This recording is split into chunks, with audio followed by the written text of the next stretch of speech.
Hi మియాస్, welcome to our channel Satya's corner. ఈరోజు నేను చెప్పబోయేది రేపు కొద్ది రోజుల్లో 10th క్లాస్కి అండ్ ఇంటర్మీడియట్కి వెళ్ళబోయే స్టూడెంట్స్ కోసం అండ్ వాళ్ళ పేరెంట్స్ కోసం. కోర్స్ హయ్యర్ స్టాండర్డ్స్ చదివే వాళ్ళకి కూడా ఇది యూజ్ అవ్వచ్చు. First of all, I'm a physics faculty. 2 years PG వాళ్ళకి టీచ్ చేశాను అండ్ 10 years ఇంజనీరింగ్ వాళ్ళకి టీచ్ చేశాను. Now coming to the point, my dear students, మీకు మీ టీచర్స్ కానీ ఇంట్లో పేరెంట్స్ కానీ ఆల్రెడీ చెప్పే ఉంటారు, నెక్స్ట్ మీరు సెలెక్ట్ చేసుకునే ఏ కెరీర్ అయినా ఈ 10th క్లాస్ అండ్ ఇంటర్మీడియట్ అనేది మోస్ట్ క్రూషియల్ అని. ఏ కెరీర్కైనా ఈ 2 steps మోస్ట్ క్రూషియల్. ఇది మీకు ఆల్రెడీ చెప్పే ఉంటారు, అది నిజమే. ఇప్పటి వరకు అందరికీ కామన్ ఎడ్యుకేషన్, బట్ ఇక నుంచి 10th తర్వాత నుంచి మీకు ఆప్షన్స్ ఉంటాయి. సో మీ టాలెంట్ని బట్టి, మీ ఇంట్రెస్ట్ని బట్టి మీ కెరీర్ అనేది డిసైడ్ అవుతుంది. అది మీరే డిసైడ్ చేసుకుంటారు. సో 10th అండ్ ఇంటర్ అనేవి ఈ 2 steps కూడా మీ కెరీర్కి చాలా ఇంపార్టెంట్. ఇక్కడ ఇంకొక ఇంపార్టెంట్ విషయం ఏంటంటే, జనరల్గా చాలామంది పిల్లలకి మ్యూజిక్, డ్యాన్స్, స్పోర్ట్స్ లేదా డ్రాయింగ్, పెయింటింగ్ ఇలా రకరకాల ఇంట్రెస్ట్ ఉంటాయి. బట్ ఎడ్యుకేషన్ని ఇంట్రెస్ట్గా తీసుకొని చదివే పిల్లలు చాలా తక్కువ మంది ఉంటారు. కానీ మ్యాక్సిమం అందరు పేరెంట్స్ కూడా మిగతా ఇంట్రెస్ట్ ఎన్ని ఉన్నా సరే, మిగతా యాక్టివిటీస్లో ఎంతమంది ఉన్నా సరే, పిల్లలు చదువు విషయంలో నిర్లక్ష్యం చేస్తే మాత్రం పేరెంట్స్ ఊరుకోరు. అండ్ జనరల్గా సొసైటీ కూడా ఎడ్యుకేషన్ కాకుండా రిమైనింగ్ యాక్టివిటీస్లో ముందుండే పిల్లల్ని వాళ్ళ ఆ కెరీర్లో చాలా మంచి పొజిషన్కి వెళ్ళి ఒక సెలబ్రిటీ పొజిషన్కి ఎదిగిన తర్వాత కానీ వాళ్ళని గుర్తించారు. అప్పటిదాకా వాళ్ళకి పెద్దగా గుర్తింపు ఇవ్వరు జనరల్గా సొసైటీ. ఇలా పేరెంట్స్ కానీ సొసైటీ కానీ ఎడ్యుకేషన్కి ఇంత వాల్యూ ఇవ్వడానికి ఒక మెయిన్ రీజన్ ఉంది. అదేంటంటే, ఎడ్యుకేషన్ అంటే ఓన్లీ మీకు లక్షలు సంపాదించే ఒక పెద్ద జాబ్ని సంపాదించి పెట్టే ఒక సోర్స్ మాత్రమే కాదమ్మా. అది మీ డైలీ లైఫ్లో ఒక భాగం. మిమ్మల్ని ఒక మంచి పౌరుడిగా తీర్చిదిద్దగలిగే ఒక సాధనం. మీకు వ్యక్తిత్వం గురించి, మీ బాడీ అండ్ బ్రెయిన్ గురించి, అలాగే సమాజం గురించి, చట్టాలు, న్యాయ వ్యవస్థ, లౌకికపరమైన ఎన్నో అంశాలని నేర్పించే ఒక విజ్ఞానమే ఎడ్యుకేషన్ అంటే. బట్ ఈ మధ్య ఆ ఎడ్యుకేషన్ మీనింగ్ మారిపోయింది. చాలామంది పరుగులు పెడుతూ జాబ్స్ కోసం మాత్రమే, పెద్ద పెద్ద జాబ్స్ కోసం మాత్రమే ఎడ్యుకేషన్ అనే భ్రమలో ఉండిపోయారు. బట్ అది నిజం కాదు. ఎడ్యుకేషన్ అంటే ఇవన్నీ కూడా. ఎస్, మీరు చదువుకునే ప్రతి సబ్జెక్టు కూడా మీకు మీ నిజ జీవితంలో ప్రతిరోజు మీకు ఉపయోగపడేది, ఎంతో అవసరమైంది. మీరు ఏ స్టేట్కి రిలేటెడ్ అయితే ఆ స్టేట్కి సంబంధించి ఒక లోకల్ లాంగ్వేజ్ ఉంటుంది. సో అది మీ మాతృభాష. దాని మీద ఒక పట్టు సంపాదించడం మీ బాధ్యత. అది సో అది మామూలుగా లోకల్ లాంగ్వేజ్ గురించి. ఇక ఇంగ్లీషు మీ జాబ్ పరంగా అయినా లేదా ఫ్యామిలీ సిచ్యువేషన్స్ పరంగా అయినా మీరు వేరే స్టేట్కి వెళ్ళాల్సి వచ్చినప్పుడు అక్కడ మీకు మీ లోకల్ లాంగ్వేజ్ తెలిసిన వాళ్ళు చాలా తక్కువ మంది ఉంటారు.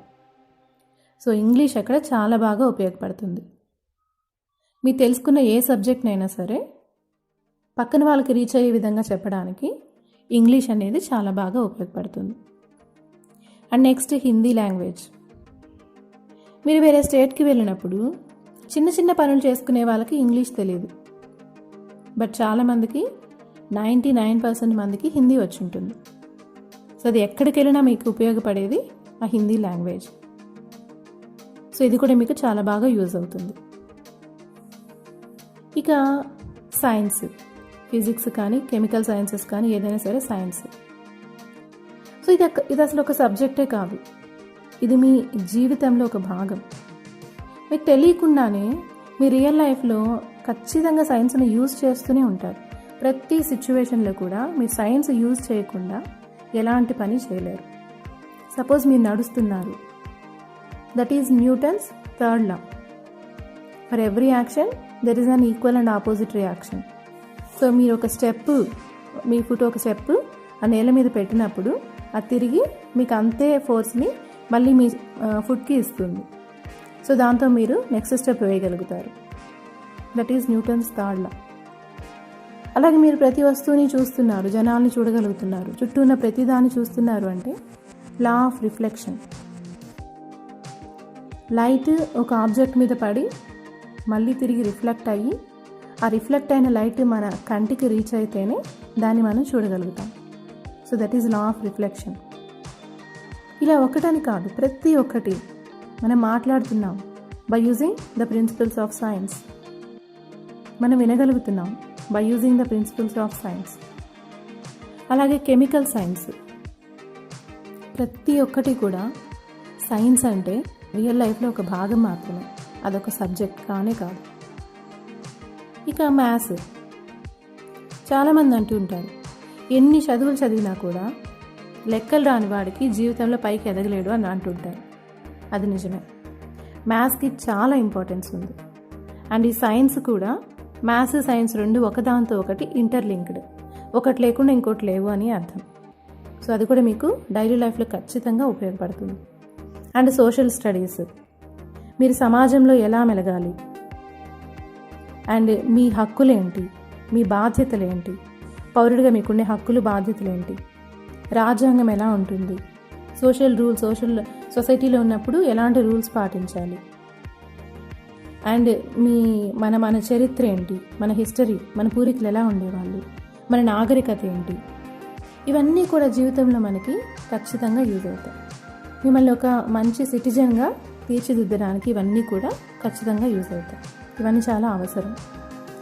సో మీ ప్రతి సబ్జెక్టు కూడా ఒక సబ్జెక్ట్ కాదు, మీ లైఫ్లో ఒక పార్ట్. సో మీరు ఏ సబ్జెక్ట్స్ని అయినా సరే వాటిని సబ్జెక్ట్స్గా ట్రీట్ చేస్తే అవి మీకు భారంగా అనిపిస్తాయి.